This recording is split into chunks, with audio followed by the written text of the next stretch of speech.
Bienvenidos al Cerebro del Marciano Emprendedor.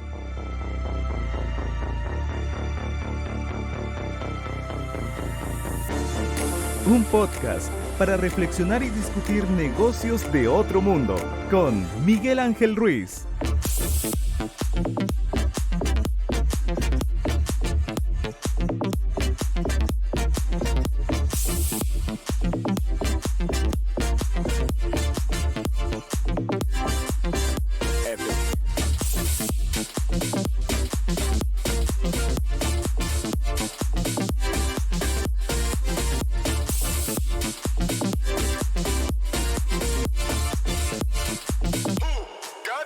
Epic.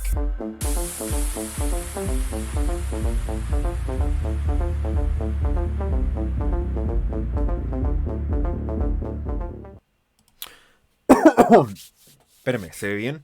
¿Todo bien? ¿Todo correcto? Yo que me alegro. ¿Cómo están? Sean todos bienvenidos a un nuevo capítulo de Negocios de Otro Planeta. Soy Miguel Ángel Ruiz y gracias por estar conectados.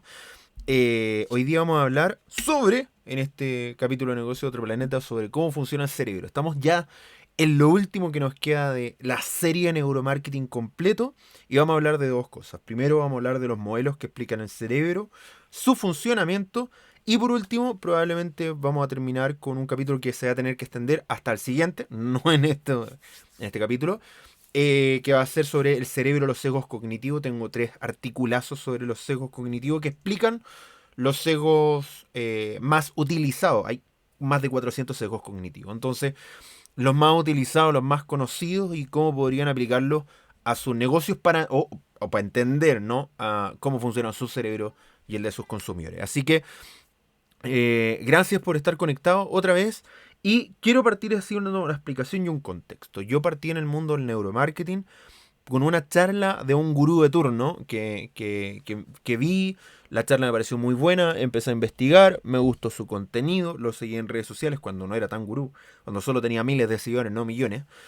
Tuvimos una comunicación cercana y una cosa lleva a la otra. Nos conocimos, hemos compartido eventos, pero ¿por qué le explico esto? Porque uno a veces parte desde un conocimiento muy básico sobre una herramienta o sobre una temática. Se da cuenta de que ese conocimiento básico no es tan cierto, no es tan real, no es tan certero. Y cuando uno empieza a involucrarse con un tema, como por ejemplo en las neurociencias aplicadas, se va dando cuenta de que hay mucho conocimiento que popularmente se acepta como tal, pero que cuando uno investiga y profundiza, no es tal como se creó, como se dice. Y que estos discursos de gurús de turno, muy famosos y muy populares, realmente no son como lo pintan. Y uno empieza a cuestionar las cosas. Y se lo explico porque probablemente en este capítulo muchas de las cosas que ustedes creían sobre el neuromarketing o sobre cómo funciona el cerebro van a ser destruidas o van a ser derribadas por la evidencia científica. Y tenemos que entender que primero en neurociencia aplicada la ciencia cambia. Y una de las teorías que voy a mencionar y que busco que ustedes dejen de utilizar y busco refutar fue creada en 1944-45, que es la famosa teoría de los 3 cerebros la teoría de la evolución de los 3 cerebros, ¿no?, de Paul MacLean, que lo escribió en su libro El cerebro tribuno, The Triune Brain Theory, creo que es su libro. Pero que estamos hablando que ya han pasado más de 60 años, 80 años, hoy ya llevamos 20 años más, 80 años, y que evidentemente en estos 80 años los avances científicos han cambiado la forma en cómo vemos el cerebro. Dicho eso, quiero que ustedes entiendan que lo que vamos a ver acá es un cuestionamiento sobre cómo nosotros estamos acostumbrados a copiar y pegar contenido y a repetir como papagayo lo que dice el gurú de turno popular. Y no necesariamente profundizamos en el conocimiento. Y cuando profundizamos nos damos cuenta que algunas cosas que se dicen como tal no son, ¿sí? Quiero partir desde eso, desde descubran, abran su mente, borren algunas cosas que quizás creían de verdad, para entender que un poco la complejidad de nuestro cerebro. Quiero partir diciendo que sabemos más de en los mares y sobre el espacio que sobre nuestro cerebro. Nuestro cerebro es tremendamente complejo, es un sistema con muchos subsistemas. Hemos tratado por mucho tiempo, la gente que investiga el cerebro, de determinar cómo funciona. Partieron con los hemisferio izquierdo, derecho, hemisferio racional y emocional. No hay tal como hemisferio racional, hemisferio creativo, emocional, hemisferio o ingenieril, un cerebro, una mitad ingenieril y una mitad creativa, y algunos te dicen cuál es la lateralización de tu cerebro y cuál domina más para saber si soy creativo o ingeniero, y decirte qué estudiar, cáchate, po. No hay algo tal, de hecho, no hay un cerebro creativo y un cerebro racional dentro de nuestro cerebro, dentro de los hemisferios. Y de hecho, bueno, voy a hacer un capítulo sobre los 10 mitos sobre el cerebro, así como alerta spoiler. Nuestro cerebro no funciona solo con el 10% de nuestro cerebro. Eso como de nuestro cerebro no funciona con el máximo potencial. Eso no es así. ¿Sí? No funcionamos solo con el 10% de su cerebro. De hecho, si funcionáramos solo con el 10% de su cerebro, de nuestro cerebro, no podríamos caminar, con el y otro. No podríais coordinar o no podríais saludar a la gente porque no lo reconocería. ¿Sí? Y ahí vamos a entender la complejidad de este sistema. Después tratamos de separarlos por cíngulos, que son estas estrías que tiene nuestro cerebro. Estas son el cíngulo caudado. La verdad es que primero fueron por área, el área de Broca, el área de Wernicke, el área, y tratamos de ver áreas de nuestro cerebro que estuvieran enfocados en tareas específicas. Y a pesar de que sí hay áreas que están involucradas de forma directa en ciertas tareas, como la memoria, como el lenguaje, como el procesamiento lógico, como el pensamiento racional, en el córtex prefrontal o en el área de orbitofrontal, hay muchas áreas relacionadas con ciertos puntos. Nos damos cuenta que una misma área, como por ejemplo el hipocampo, se dedica a 16 tareas distintas y disímiles unas de otras. Y por lo tanto no podemos ver que hay un área específica en nuestro cerebro dedicada a un punto específico de nuestro funcionamiento. Y que una parte de nuestro cerebro que procesa cierta cantidad de datos también está involucrada en otros procesamientos que no tienen ninguna relación con el área que creíamos que era en el cual está enfocada. Y por lo tanto nos damos cuenta de que sí hay parte, el córtex visual, el córtex auditivo, el córtex del gusto, sí hay áreas no asociadas a ciertas cosas. La verdad es que nuestro cerebro es tan complejo que no hay áreas específicas que funcionen para un punto específico. Tanto así que aquellas personas que han perdido parte de su cerebro, las otras partes de la neuroplasticidad de nuestro cerebro permite que otras partes adquieran esas habilidades perdidas por el área perdida, y literalmente podemos desarrollar habilidades perdidas porque esa área fue sacada de nuestro cerebro. O sea, nuestro cerebro es tremendamente complejo y tremendamente móvil, y se presume de que dos cerebros no son iguales y que por lo tanto podemos ver ciertos porcentaje de participación en áreas específicas, pero hay dos cerebros que pueden funcionar haciendo las mismas tareas con estrategias totalmente distintas, dependiendo de nuestra cultura, dependiendo de nuestro código genético, o sea, de la carga genética que tengamos, dependiendo de nuestra cultura, del contexto cultural en el cual hayamos crecido, también dependiendo de nuestra crianza, nuestra alimentación, las horas de sueño, y nos damos cuenta de que hay una serie de factores que influyen en nuestro cerebro y por lo tanto es tremendamente complejo y maravilloso a la vez. Aquellos que estudiamos esto y profundizamos, nos damos cuenta que entre más aprendemos, menos sabemos. Y entre más profundizamos en el cerebro, menos seguros nos sentimos de nuestro conocimiento. Así que cualquier persona que se sienta muy segura sobre cómo funciona el cerebro, una advertencia ahí, porque verdad, nadie, ninguno. Yo he conversado con neurocientíficos increíbles, como por ejemplo Manuel Martín Loeche, que por lo más tanto tengo en mi canal en una serie que se llama Neurotalks, que son algunas conversaciones que tuve con algunos neurocientíficos y gente de ciencia muy interesante empecé haciendo en pandemia, que no seguí haciendo por distintos motivos y agenda de las personas que trataba de agendar, ¿no? Pero tengo una conversación con Manuel Martín Loeche, que es uno de los máximo neurocientífico en España. Estamos hablando de uno de los tipos más capos sobre cómo funciona el cerebro en España. Y aún así él se siente incómodo con el conocimiento del cerebro. O sea, estamos hablando de un compadre que está a años luz del conocimiento del cerebro en un país que está a años luz del conocimiento de Latinoamérica como lo es España. Y aún así se siente incómodo sobre su conocimiento del cerebro. Y nos damos cuenta de que es tremendamente complejo entenderlo. Después hablamos de los cíngulos, ¿no? De la raíz, de las estrías que tiene nuestro cerebro. Pero nos damos cuenta que estos cintillos de estrías tampoco están relacionados con áreas específicas y por lo tanto entender a nuestro cerebro es tremendamente complejo. Dentro de eso hay distintos modelos o teorías de funcionamiento del cerebro.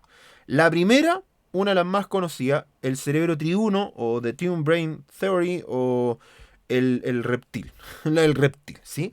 También conocida como la teoría del cerebro triuno y fue propuesta por Paul MacLean en 1952, a pesar de que está desarrollada desde 1940 aproximadamente.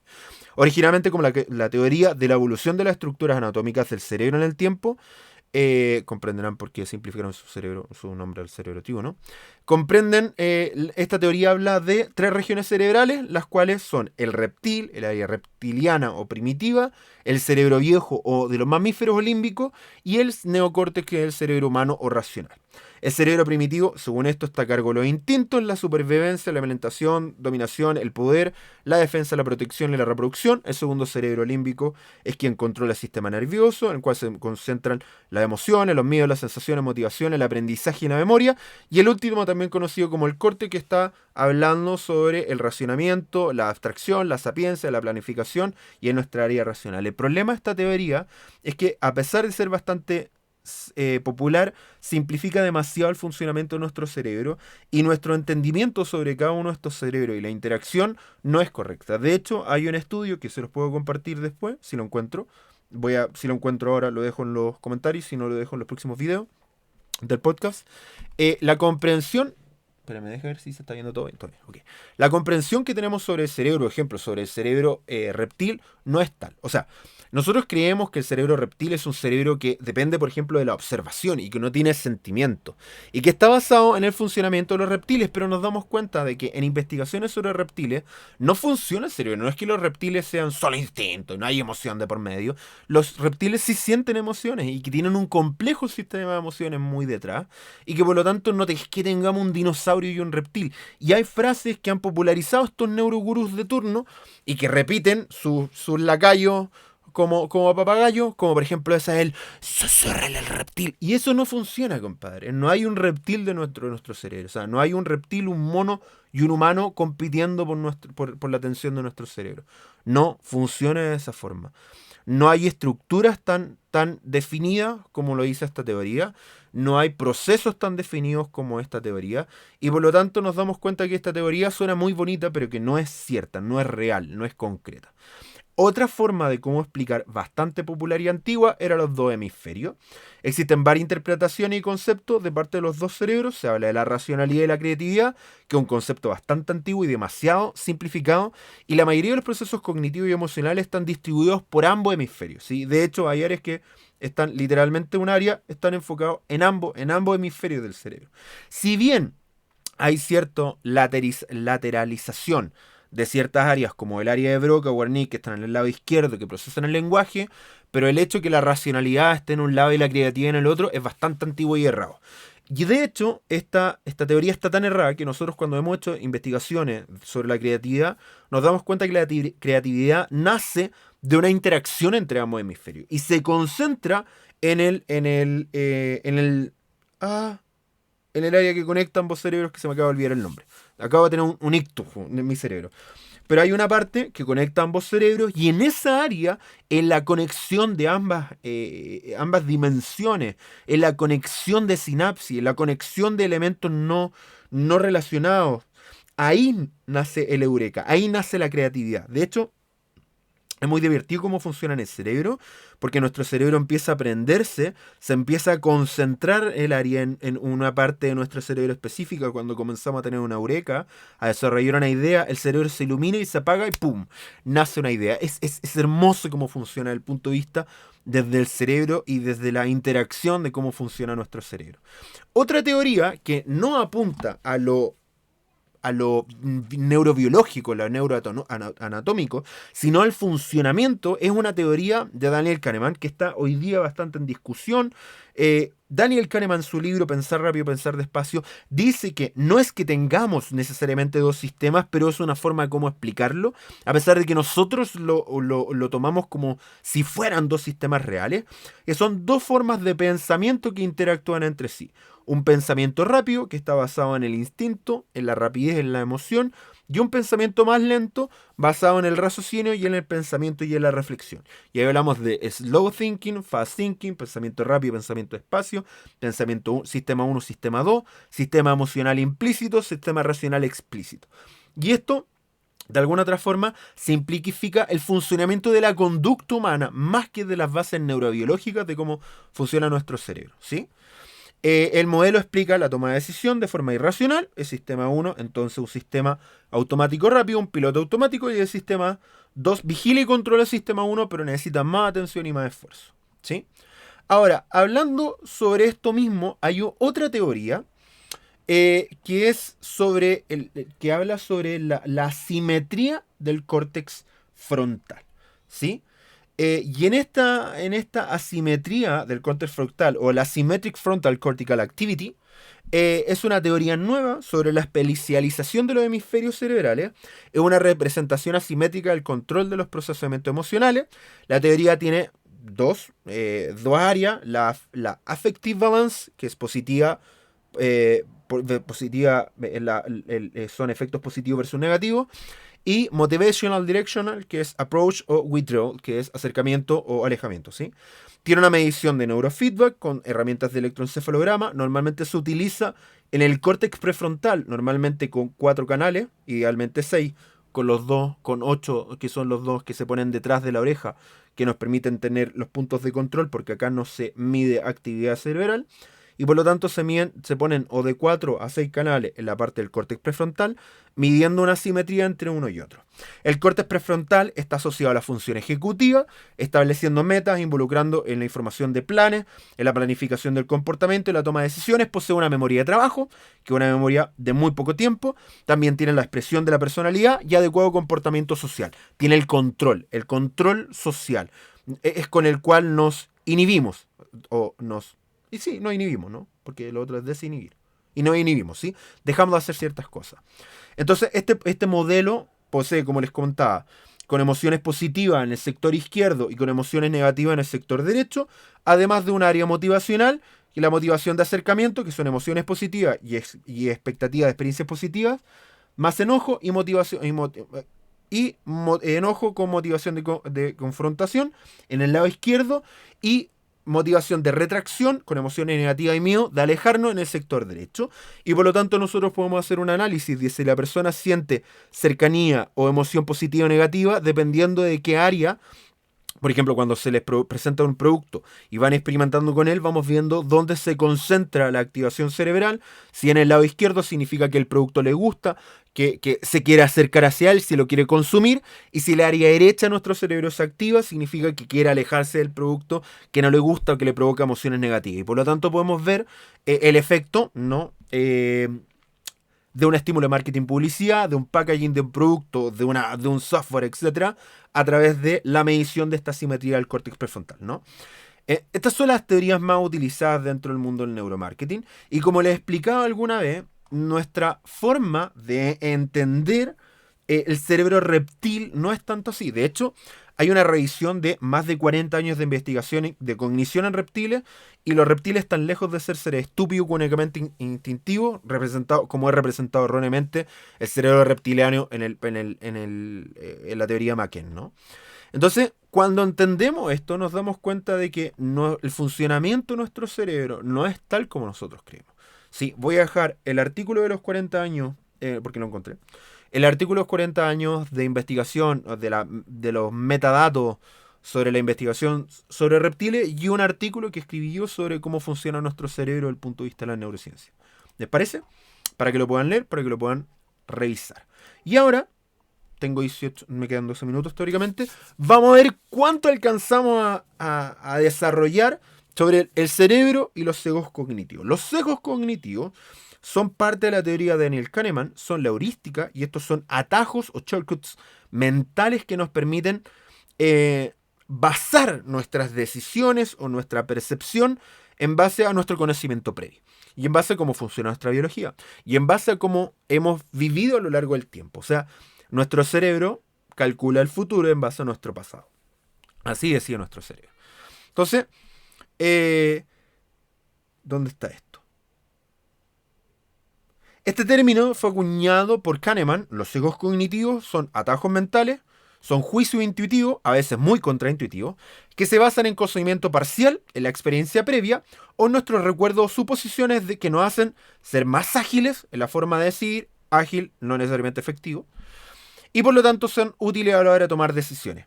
Como curiosidad, para que entiendan el fundamento biológico, nuestro cerebro no es más que el 3% de nuestra masa corporal y consume a lo menos un tercio o un cuarto de la energía que produce nuestro cerebro. O sea, a pesar de que es solo como el 2,5% de nuestra masa corporal en promedio, consume entre el 20 y el 25% de nuestra energía, de la energía que producimos. Por lo tanto, tenemos que entender que nuestro cerebro busca ahorrar energía porque gasta mucha energía per se. Y por lo tanto, cualquier cosa que le ayude a disminuir esa carga energética va a estar agradecido y lo va a utilizar. Dentro de eso están estos sesgos cognitivos. Algunos de estos sesgos. Primero, el primero de ellos, el sesgo de la memoria. Sabemos que nuestra memoria no es perfecta, se diluye con el tiempo y fácilmente nos induce a error inconsciente. Las investigaciones realizadas revelan que cuando evaluamos recuerdos para poder tomar decisiones sobre nuestro futuro, a menudo se muestran sesgados por los acontecimientos que son muy positivos o muy negativos. Y es que tendemos a recordar los hechos poco habituales más que los acontecimientos diarios o cotidianos. La causa es que el cerebro da mucha importancia a los fenómenos extraordinarios y a asociaciones o asociados a emociones fuertes debido a la importancia que esto tenían en el aprendizaje. Como resultado, este sesgo nos muestra memorias afectadas por nuestra capacidad de predecir el futuro. ¿Qué significa esto? De que recordamos eventos muy malos o muy buenos, pero la verdad es que nuestra vida ni siquiera fue o muy buena o muy mala, solo recordamos aquellas cosas que están en los puntos extremos de la valencia emocional. Te recordamos aquellas cosas que nos hicieron mucho daño, que nos hicieron muy felices. Pero la verdad es que nuestra vida siempre ha sido bastante promedio. Pero como recordamos estos picos, ¿no? Si vemos una curva, ¿no? Como si fuera un electrocardiograma, la verdad es que siempre hemos estado dentro de la curva de promedio, dentro de la línea central. Pero recordamos estos picos de memorias que hacen y que demuestran o tenemos este sesgo de que creemos que nuestra infancia fue o muy dura o muy fácil o muy buena, o muy mala, o muy feliz, o muy triste, y la verdad es que nuestra infancia fue promedio, pero como recordamos malos eventos extremos, nos hace tener esta visión sesgada de que fue de una forma u otra. Existe otro sesgo que se llama la falacia de la planificación. Cualquier persona que hizo una carta GAN sabe esto, cualquier ingeniero. Este sesgo se refiere a la tendencia que tenemos a subestimar el tiempo en que tardamos en terminar una tarea. Tendemos a planear los proyectos con falta de detalles que nos permiten la estimación de las tareas de los individuos de forma correcta. La falacia de la planificación no solo provoca retraso, sino también costo y reducción de ganancias debido a estimaciones erróneas poco realistas. Como dice el científico estadounidense Douglas Hofstadter, eso es como el apellido de Leonard, ¿no? Ok. Hay que tener presente que hacer algo te va a llevar siempre más tiempo de lo que piensas, incluso si tienes en cuenta la ley de Hofstadter. Como siempre comento, los llego en 10 minutos de un hombre son proporcionalmente a estoy lista en 10 minutos de las mujeres, ¿sí? Cuando un hombre te dice voy llegando en 10 minutos, es proporcional a cuando las mujeres en el baño te dicen estamos listos en 10 minutos, ¿sí? Otra ilusión, otro sesgo cognitivo es la ilusión del control. Es la tendencia que tenemos a creer que podemos controlar acontecimientos o influir en ellos. Es gracias a este pensamiento que los humanos, desde tiempos inmemoriales, creamos rituales y supersticiones que nos aportan cierta seguridad. Un ejemplo de la actualidad se puede ver, por ejemplo, los deportistas que repiten ciertas conductas esperando que condicionen cosas como su capacidad de marcar goles y que evidentemente dependen de muchos otros factores mucho más objetivos como la alimentación, como el ánimo, como el estrés, el cortisol o la testosterona o los niveles de competencia o si está lesionado o no o si tiene buen ánimo o no. Pero creemos que podemos controlar a través de la superstición. Entonces, por ejemplo, en Colo-Colo, el equipo que a mí me gusta en Chile, plantó un técnico, en vez de confiar en sus capacidades técnicas, plantó a Ruda para poder hacer goles. Una estupidez del Puerto un buque, pero a lo mismo, eso sesgaba a la gente pensando de que la Ruda ayudaba a que los partidos se ganaran. Una estupidez. Otro sesgo es el sesgo de apoyo a la elección. En el momento en que elegimos algo, desde nuestra pareja hasta nuestra ropa, tendemos a ver esa elección como enfoque más positivo. E incluso si dicha elección tiene claros defectos, tendemos a optimizar sus virtudes y minimizamos sus defectos como en nuestras parejas. O sea, cuando nosotros vemos una pareja, nosotros resaltamos sus virtudes y minimizamos sus defectos, porque es nuestra pareja, ya lo elegimos. Y cuando elegimos algo, a pesar de que nuestra elección sepamos en el interior y en nuestro foro interno que fue una mala elección, encontramos argumentos de por qué es mejor que la del resto, a pesar de que no siempre tenemos esos argumentos, la mayoría del tiempo no tenemos esos argumentos. Otro tipo de sesgo es el efecto de percepción ambiental. Es este sesgo, el ambiente que nos rodea ejerce una gran influencia en el comportamiento humano. Un ambiente deteriorado,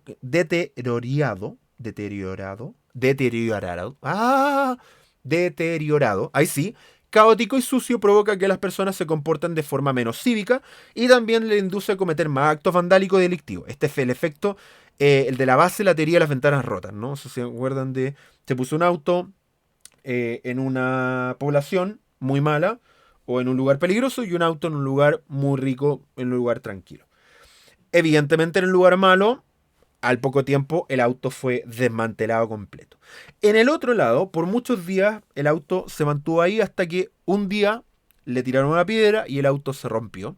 La ventana de un auto se rompió, alguien abrió la puerta, alguien le sacó el equipo de música y literalmente, a pesar de que estaba en un lugar y en un ambiente positivo, o sea, en un lugar donde no había necesidad, al poco tiempo ese auto fue desmantelado tal cual en el lugar pobre. Y ahí nos damos cuenta de que una ventana rota puede cambiar la conducta de las personas independiente de si sea necesaria o no esa forma de comportarse.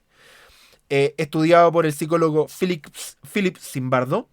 Y por esto se puede ver que personas tienen una conducta diferente en contextos malogrados a las que tienen ambientes cuidados.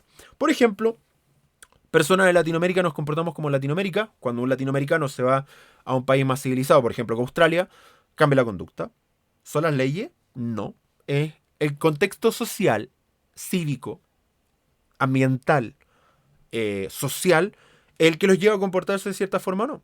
Es por eso, por ejemplo, de que algunas empresas que en sus países respetan las leyes, llegan a Latinoamérica y se pasan las leyes por donde les caiga. Porque se dan cuenta que en el contexto pueden aprovecharse de las leyes, romperlas y hacer cosas que en sus países no harían. Pregúntale a las empresas europea en Chile, que en Europa se respetan y respetan la ley y llegan a Chile y hacen lo que se les para el culo. Sí, porque estamos en Chile. Da lo mismo. ¿Ah? Ok, voy a darle a 3 sesgos cognitivos más y terminamos este capítulo porque si no va a durar mucho y después me quedaría unos 3 más otro artículo que tengo lleno de sesgos cognitivos. Recuerden que pueden leer estos 3 artículos de cerebro y sus sesgos cognitivos en neuromars.wordpress.com, que es mi blog. Sesgo de disponibilidad. Es el sesgo o heurística de disponibilidad, un mecanismo que utilizamos para valorar qué probabilidad hay que un suceso suceda o no. Cuando más accesible sea el suceso, más probable nos parecerá. Cuando más reciente la información, será más fácil de recordar. Cuando más evidente, menos aleatorio parecerá. Por otro lado, entre menos casos cercanos tengamos disponibles, bajo este sesgo será menos probable de que este evento ocurra, sin importar su probabilidad real. Entonces, como yo no conozco a nadie que haya tenido cáncer a los pulmones por fumar no te da cáncer. A pesar de que las estadísticas te demuestran que fumar da cáncer, como yo no conozco a nadie que se haya muerto de cáncer por pulmón, no lo creo. A pesar de que la estadística está ahí, como no hay nada cercano a mí. Sí, esto mismo ocurrió con la pandemia. Oye, yo no conozco a nadie que se haya contagiado con COVID. Esta cuestión es mentira. Da lo mismo cuánta gente haya muerto. Da lo mismo que se han muerto alrededor de 16 millones de personas en el mundo desde el inicio de la pandemia. Como yo no conozco a nadie que se haya contagiado y se haya muerto, no existe esto. Es una mentira. Mira la estúpida humana. Hay otro efecto que es el efecto Dunning-Kruger. O Dunning. En fin, nombre, apellido gringo. Este sesgo cognitivo consiste en una idea de autopercepción distorsionada, según la cual las personas con escasas habilidades o conocimiento piensan exactamente lo contrario. Se consideran más inteligentes que las otras personas más preparadas. Creen ser superiores de alguna forma a los demás, midiendo así una incorrecta habilidad por encima de lo real. Esta distorsión se debe a la inhabilidad cognitiva del sujeto de reconocer su propia ineptitud o estupidez. Los políticos latinoamericanos tendrán en fin, debido a que esa habilidad real debilita su propia confianza y autoestima. Por el contrario, una persona competente asume falsamente que los otros tienen una capacidad o conocimiento equivalente, incluso superior al suyo. ¿Sí? O sea, aquellos que son tontos creen que son más inteligentes que aquellos que son inteligentes. Humano. Otro efecto, un efecto muy, muy conocido en las entrevistas laborales, es el efecto Halo. ¿Qué es el efecto Halo o Halo? No tiene ninguna relación con el videojuego. El videojuego Halo o la canción de... ¿De quién es esa canción? ¿De Rihanna? ¿O de Ah, en fin, Halo. ¿De quién es Halo? A ver, espérame. Lo siento, tengo que buscar esto. Canción Halo. Beyoncé. Ah, yo pensé que... de Rihanna, ok. De Beyoncé. De Beyoncé. En este sesgo cognitivo por el cual la percepción de un rasgo influenciado por la percepción de rasgos anteriores en una secuencia de interpretaciones. O sea, si nos gusta una persona, tendemos a calificarlo con características favorables, a pesar de que no siempre disponemos de mucha información sobre ello. Por ejemplo, pensamos que alguien es simpático y esto nos hace presuponer que ya conocemos otras características más específicas como que también es inteligente. Esta tendencia parece estar presente incluso en todos los niveles sociales, tanto bajos como altos, incluido donde la objetividad es primordial. Por ejemplo, se ha mostrado que en promedio la gente atractiva le dan penas de prisión más cortas que otros que fueron condenados por delitos similares. O sea, si eres bonito, o sea, si eres guapo, te dan menos condena de que si eres feo, literalmente. ¿Por qué? Porque este efecto Halo afecta la percepción que tiene el juez. Qué hermoso, ¿no? O sea, los jueces también están, por supuesto, bajo el efecto de estos sesgos cognitivos y de cómo funciona nuestro cerebro. Por lo tanto, entender cómo funciona nuestro cerebro es de vital importancia para por fin tener una percepción correcta de nosotros mismos y de esta forma entender cómo funciona nuestro cerebro y cómo aplicar esto. Cuando entendemos estos sesgos cognitivos podemos ver cuándo estamos siendo afectados o sometidos a uno de estos efectos, a pesar de que hay otro efecto, que creo que lo comento más adelante, que es del punto ciego, que es siempre podemos ver cuando otra persona está sometida a un efecto, a un sesgo cognitivo, pero rara vez voy a ver cuando este sesgo cognitivo me afecta a mí. Así que muchas gracias por estar conectado en este capítulo, espero que les haya parecido interesante. Discutan si creen algo distinto, si piensan algo distinto, si saben algo distinto, discútanlo, conversémoslo, pongan la cajita de comentarios en YouTube o en cualquiera de las plataformas donde está nuestro podcast. Recuerden que estamos en ebooks, en iTunes, en Spotify y en Google Podcast. Muchas gracias por estar conectados. Síganme en mis redes sociales, Neuromars en Facebook y en Instagram, Mars-777 en Twitter, en LinkedIn y en YouTube pueden buscarme como Miguel Ángel Ruiz Silva y recuerden que está mi blog neuromar.wordpress.com y en el TikTok, que alguna vez voy a volver a subir TikTok, siempre digo que voy a volver y hace como un año estoy volviendo. En fin, El Marciano Emprendedor. Nos vemos en un siguiente capítulo de Negocio de Otro Planeta. Gracias por estar, por conectarse, por seguirlo, por darle me gusta, por compartirlo. Mándenselo a otros emprendedores y ayuden a crecer esta comunidad de gente interesada en entender cómo funciona nuestro cerebro y cómo aplicar este conocimiento a los negocios. Nos vemos en un siguiente capítulo. Nos vamos con el cierre. Chao, chao.